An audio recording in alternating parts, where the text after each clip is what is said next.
L'illumination intérieure qui donne toute la richesse aux chrétiens par son discernement, par son esprit éveillé, est différente de la révélation. Cette lumière qui vient par révélation, mais ce n'est pas une lumière extérieure, c'est une lumière intérieure.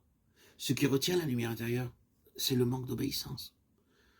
Car la véritable obéissance consiste à recevoir aussitôt des mains du Seigneur tout ce qu'il nous envoie. Je pense que dans ce domaine, il nous est nécessaire de comprendre le gouvernement du Saint-Esprit.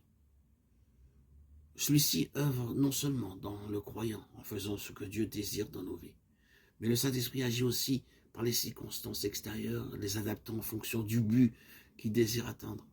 Même s'il y a des réticences dans nos vies, l'Esprit de Dieu, l'Esprit de vie, l'Esprit de sainteté ordonne les circonstances de telle manière qu'il puisse atteindre son but dans nos propres vies. Et par l'agencement souverain de ces circonstances, il introduit nos vies dans une constante obéissance. Il agira jusqu'à ce qu'il parvienne à un point fondamental dans nos vies, lorsque sans aucun calcul de notre part, nous obéirons instinctivement. Si quelqu'un parmi vous, et qui est au Seigneur depuis un certain temps, vous jetez un regard en arrière, vous vous souviendrez des occasions où Dieu ayant parlé, vous avez obéi instantanément. Mais pouvez-vous vous souvenir aussi, en d'autres occasions, lorsqu'il a parlé que vous avez failli dans l'obéissance de manière étrange? Après un certain temps, vous vous êtes retrouvé sur le chemin de l'obéissance. Eh bien, à un certain moment, vous avez manifesté de la résistance à la volonté du Seigneur.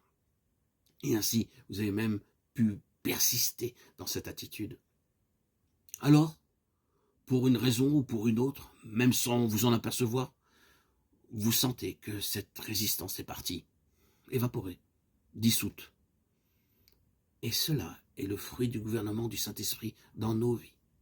Loué soit Dieu, grâce à Dieu, si son esprit s'est chargé de nos vies, même si nous pensons être incapables d'obéir sans même pouvoir exercer la foi.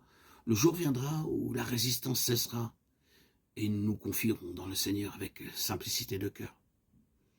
C'est l'énergie infatigable du Saint-Esprit qui accomplit cela.